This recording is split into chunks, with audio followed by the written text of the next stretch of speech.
22 years old. Estudyante lang po ako na papatakbo po ako ng small business ko po dito sa bahay. Parang sem break po namin sa susunod na sem. So, inaral ko po talaga yung modules. May Pero nag-reach ayun out na po, sa'yo kahit di ka pa nag-a-apply? kung papipiliin po ako, kung magpo-pursue po ako ng trabaho na connected po dun sa course ko, pipiliin ko maging Amazon VA since nakikita ko po siya as a long-term goal.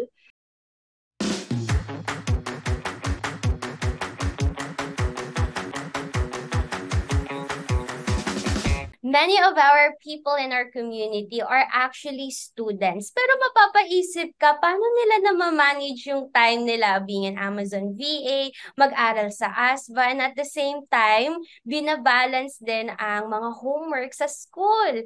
Well, very special ang guest natin because I have here today Krisha. Krisha, introduce yourself and anong ginagawa mo before ka sumali sa Amazon Nation.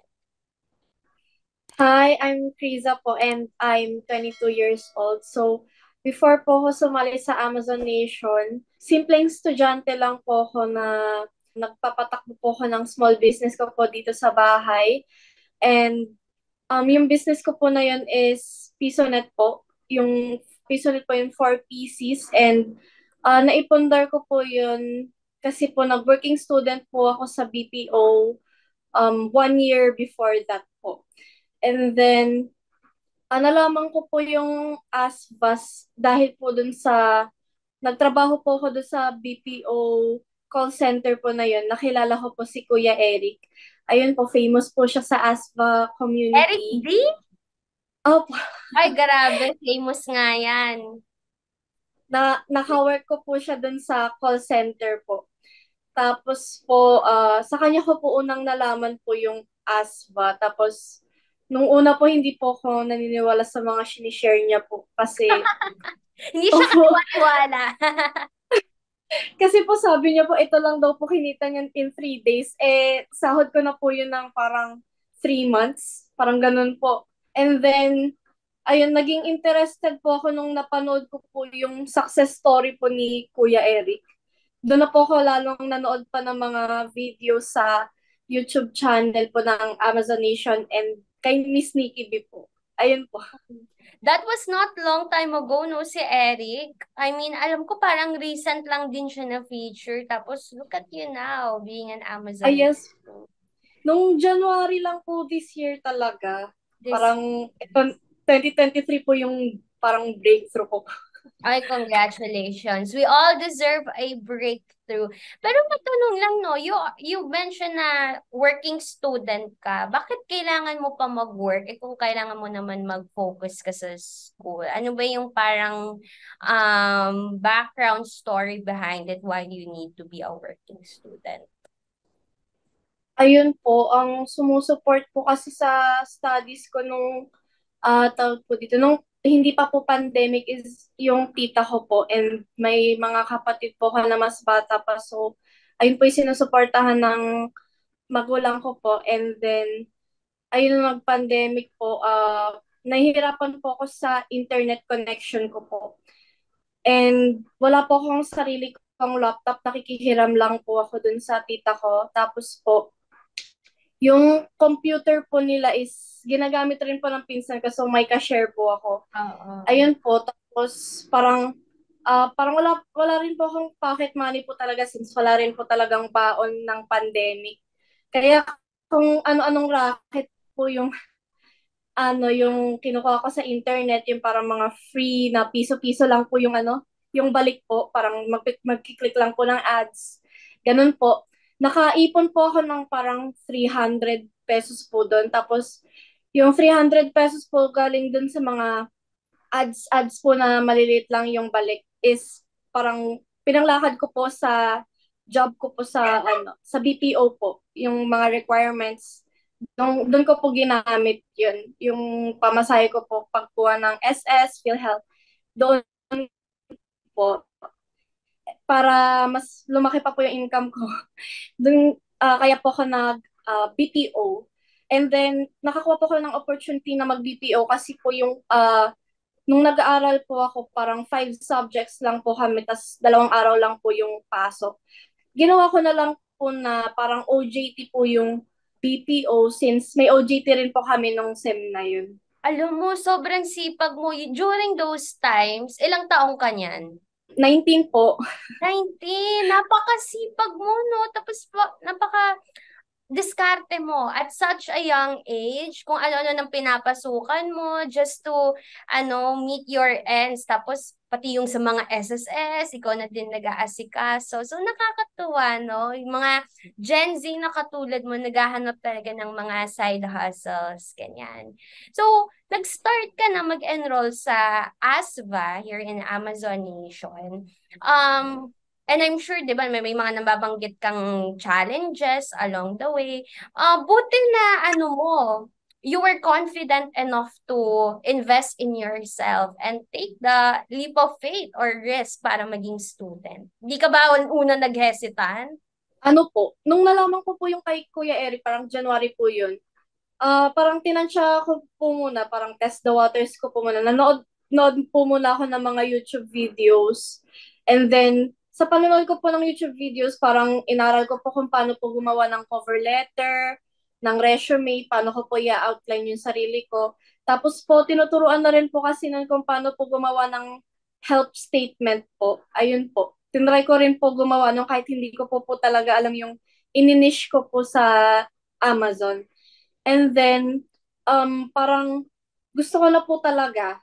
Parang February, March ko po yung naramdaman. Binenta ko po yung mga PC ko po dito, yung 4 ko pong PC para po makapag-join sa ASBA community po. Ang galing mo naman. Talagang naghanap ka pa ng other ways makapag-ipon, makapag-start para sa pagiging enrollment mo here in ASVA. And yun, congratulations. Nag-start ka ba as elite or advanced? Nag-start na po agad ako as elite, parang April po yung start po nung meeting po namin nun eh. Tapos March po ako Mm. nag-enroll. Tapos doon na nagtuloy-tuloy. Okay. Yes. Nung nag-enroll ka sa ASVA, linat go mo ba yung pagiging BPO mo o sinabay-sabay mo lahat? School, BPO, ASVA. Ganun ba yung nangyari?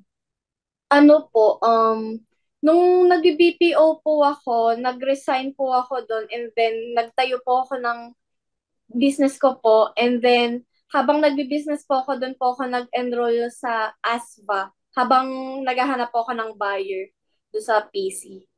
Oh, so linat go mo yung BPO para makafocus ka sa ASVA. Tapos, ano yung business na ginagawa mo on the side?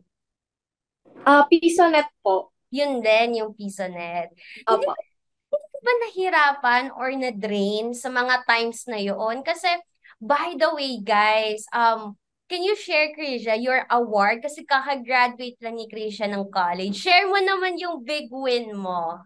Ayun po, last September 27 po, I graduated as magna cum laude. Magna cum laude, kala ko pa cum laude.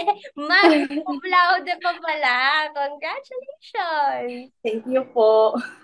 Mm-mm. So, with your award being magna cum laude, paano mo na balance lahat? May time ba na pagod ka? Gusto mo nang sumuko, nade-drain ka na, i-stop muna to, focus muna sa ganyan. Paano mo nasabay-sabay lahat? Ayun po, so nakakaramdam rin naman po ako niyan kahit sa lahat po ng ginagawa ko.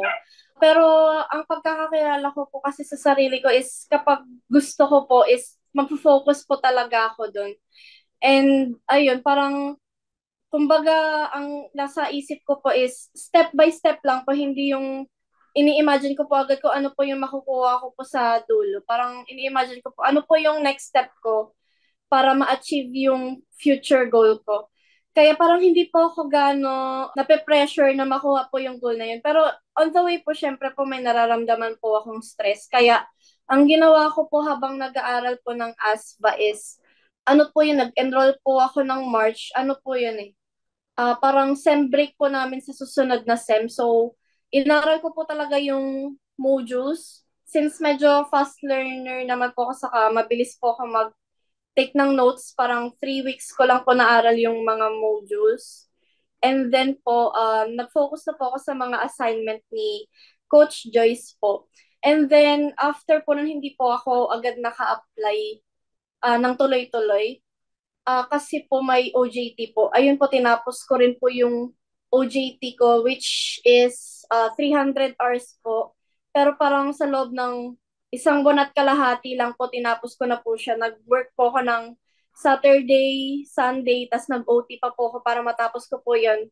Tapos, um, tapos nag-focus na po ako sa ASVA after ko po matapos yung OJT. Nice. Ang galing na plansya mo lahat yung mga kailangan mong gagawin. And even in your Saturday and Sunday, nagtatrabaho ka pa.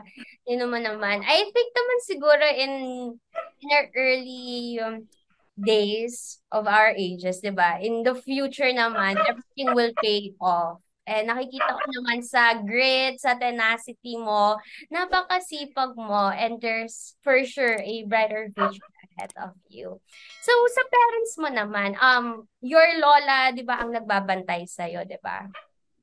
May mga time ba sinasabi ng lola mo na stop mo muna yan, focus ka muna dito, or very supportive naman siya? Kasi may mga ganun eh, lalo na pag mga bata pa, pag marami masyadong ginagawa, pag nagpupuyat ka, di ba, call out ka ng magulang mo. Nandun, naging ganun ba si lola sa'yo? Supportive lang po silang lahat sa akin, lalo na po yung tita ko, lola ko. Kung ano po yung nakikita po nila sa akin, since yung mga ginagawa ko naman po, nakikita po nila na nagbubunga po. Ganun po. Kumbaga, na-share mo sa kanila yung mga blessings na nakukuha Okay. mo. Okay.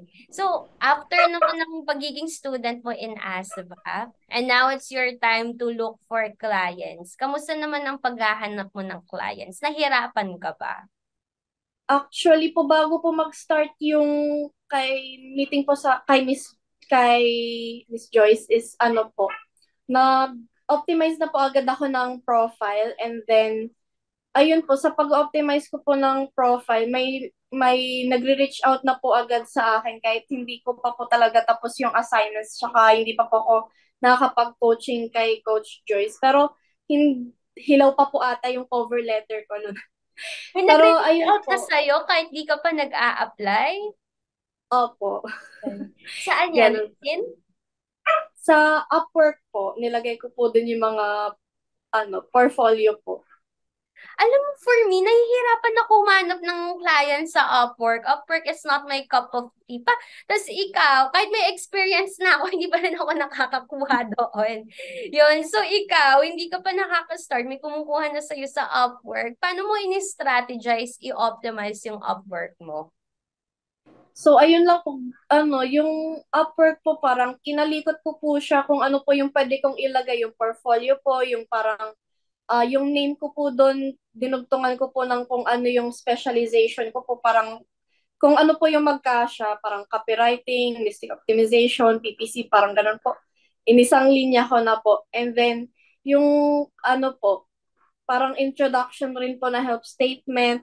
Naglagay rin po ako ng yung parang video and introduction po na 1 minute, 2 minutes lang po. Saka lahat po ng work experience ko na kahit hindi po siya related sa ASVA, nilagay ko na rin po siya. Tapos po, doon rin po ako nakakuha ng first client ko po sa Upwork. Parang nag-try lang po ako mag-apply. And then, nakakuha po ako ng client sa online arbitrage po. 5-hour trials lang po. Hindi pa po tapos yung coaching kay Coach Joyce po. Tuloy-tuloy na yung blessings at kumukuha sa'yo. No? Talagang nag-optimize ka, pati yung portfolio. Can you share ano yung meron dun sa portfolio mo? Ay po, yung online portfolio ko po, sinundan ko lang po talaga yung nasa module ko kay Coach Van, yung about me, nilagay ko rin po yung certificate po. Since tapos na po ako sa ASVA noon, may certificate na po ako, nalagay ko na rin po. And then, yung mga free courses po na nakukuha ko, yung sa may Amazon Guide po, tinapos ko rin po yun, nilagay ko rin po dun sa portfolio. And then, sinundan ko lang po talaga yung nasa module eh. Tapos, kinalikot-kalikot ko lang rin po yung yung mystrikingly.com, since ayun po yung ginagamit na platform. Ayun po, kalikalikot lang. For those of you guys who are watching, Strikingly is a website wherein you can build your own portfolio. Free lang siya. But then, here in ASBA, we teach our students paano kalikutin yung website na yon, just like what Krisha did. And for sa mga naman, wala pang experience sa pagiging Amazon VA, pero interested, go to our description box below. Meron doon link where you can get our free ebook. Just type in your name, email address, and sasend namin sa inyo ang iyong free book. Going back to you, Krisha, very well strategized ang inyong pag-optimize ng profiles mo, especially in Upwork. Did you find the one client for you? Ayun po, parang trial and error rin po pala yung paghahanap ng client. Correct. Project test rin po sila. Tapos kapag na-hired ka, hindi mo rin pala alam if long-term yun, baka project lang din po. Pero ang first win ko po talaga na client is nung June po. Nakaland po ako ng premium client po. Premium client. And one client lang yung hinahandle mo hanggang ngayon. Ano po, nagmo-multiple client din po ako nung nakaraang buwan. Pero ngayon po, nag-leave na lang po ako ng one client since maganda po yung handling niya sa agency. Ay, congratulations, no?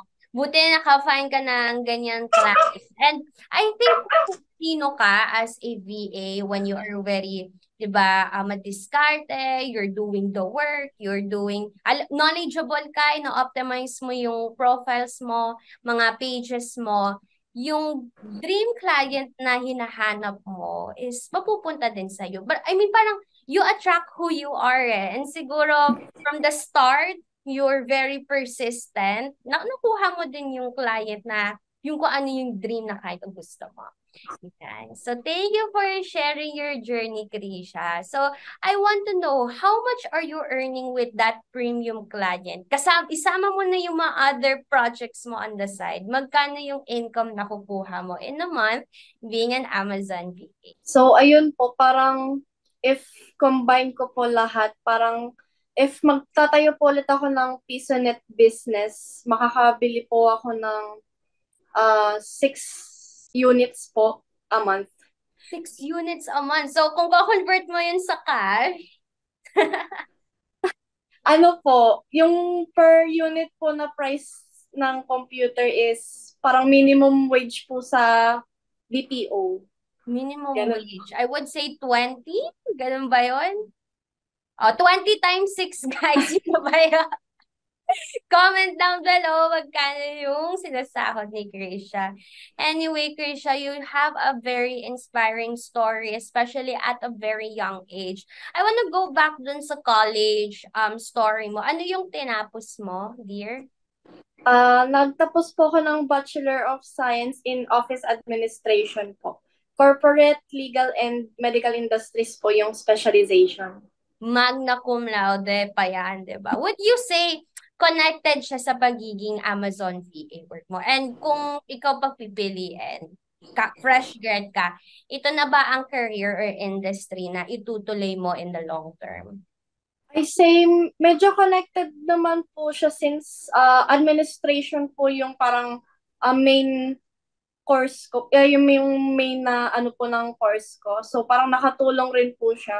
Pero I think hindi po siya yung kung ano pa yung pinag-aralan ko sa loob ng bachelor's po na yun, hindi ko po siya ma-apply po dun sa pagiging ASBA ko po. Parang, kumbaga yung way lang na natutunan ko po sa loob ng course po na yun, ayun po yung nagagamit ko po sa loob ng pagiging VA.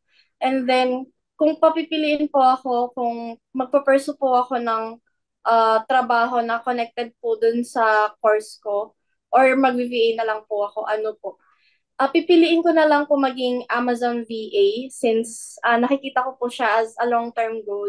And sabihin man po ng iba na hindi po secured yung trabaho, pero para sa akin po secured yun since if matanggal ka po agad, mabilis lang po makahanap ng kapalit. Since yung previously na natanggal ka, pwede mo na po siya idagdag sa experience mo po. So, mas mapapatibay pa po yung resume and portfolio mo po. Correct. I agree, 'di ba? Yung kung ano yung mga na-experience mo kahit natapos na yung client mo na yun, may nababaon kang knowledge na may lalagay mo sa profile mo, sa resume mo. Sa do the next naman na i-apply mo, mas higher na yung magiging rate mo compare sa dati. So, guys, ang advice talaga namin sa inyo is to start now kasi patagal ng patagal, gumagaling ka, tumataas ang rate mo and mas nagiging ano ka, 'di ba? Knowledgeable sa pagiging Amazon VA. Yan. So, congrats, Krisha. Your life has, di ba, nag-pivot siya from dati, hanap ka ng mga side jobs, and finally, nahanap mo ng pagiging Amazon VA. That is the one for you at na kukwento mo nga na nasi-share mo blessings mo sa family mo. But if you could, 'di ba, summarize all of it. Ganon nagbago yung buhay mo ever since ka naging Amazon VA? Earning 6 times sa ano mo, business mo na PizzaNet. Ang turning point po talaga is after 1 month ko po nakuha yung premium client is pa-reserve na po agad kami ng lot, 185 SQM po. Dahil sa pagiging Amazon VA? Yes po, sa loob lang po yun ng 1 month. Grabe, girl! Amazon VA, nagkaroon ka ng lot, tapos ilang days ka lang nag-start. So, malaking investment, yun, no? Especially you started young. And then? And then, nabibigyan ko na rin po nasusuportan ko na rin po yung mga kapatid ko po. Tapos, nabibilhan ko po sila ng gamit sa school. Ayun, minsan nakakapagbigay rin po sa mga pinsan ko po, sa mga kapatid ko pa po sa papa side ko po. Ganun po. You are very giving, you love sharing your blessings. And ano naman ang inspirational message mo? Especially sa mga kaedad mo na fresh grad na maybe freelancing yung gusto nilang career path na tahakin. Anong mensahe mo para sa kanila? So, lahat naman tayo sa kahit anong edad, meron po tayong goal. So, if your goal does not scare you, then it is not for you. So, ibig sabihin, pag nakita mo lang na umaasenso yung iba sa pagiging VA, mag-VA ka na. Pero, you don't know the risk po sa pagpasok sa VA. I think, hindi ka pa po ready para doon. Ayun lang po yung parang tip ko po sa pag-VA. And, you only fail for not trying. So, wala po tayong mararating kapag hindi po natin sinusubukan na mag-try po ng ibang bagay, like outside your comfort zone po. At saka po, sa pag-work po sa mga iba't ibang clients po, since karamihan po is may short-term po akong client, um, lagi ko pong pinapaalala sa sarili ko na work with client and not for client, since gusto po natin na maging business partner po tayo, maging consultant ng clients po natin kaysa yung padala na lang ng padala ng task and then no feedbacks. Ang hirap-hirap po magtrabaho kapag gano'n na wala pong feedback dun sa output mo. So, parang wala pong growth dun sa work na yun.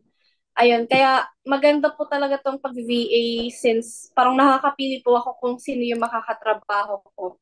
And last po is make opportunity for yourself and don't wait for it to come. Since ako po, hindi naman po sa dumating na lang po bigla yung mga clients ko. Porket po na sila po yung nag-reach out is wala na po akong ginawa. So, nag-optimize po talaga ako ng profile nun. So, ayun po, tip ko rin po na mag-optimize po talaga ng profile. Buting tingin po lahat ng parte ng online jobs, Upwork, Free Up, online portfolio, para po mas mapaganda pa po yung ipapakita po natin or isi-showcase sa client. What a very inspirational message sa mga viewers natin, Krisha. And thank you so much for gracing us with your presence. Napaka-pretty naman at pinaghandaan pa ni Krisha ang kanyang guesting here in our ASBA Success Stories. And before I let you go, Krisha, are you a proud member of ASBA? Yes, proud na proud. Thank you so much, Krisha, and thank you guys for watching. Until next time, bye! Hi guys, thank you so much for watching until the end of this video. And if you want to watch more videos like this, don't forget to like, comment, and subscribe. Hit the notification button here on our YouTube. And also follow our pages on Facebook, Instagram, TikTok. It's Amazon Nation PH. And connect with us on LinkedIn. See you!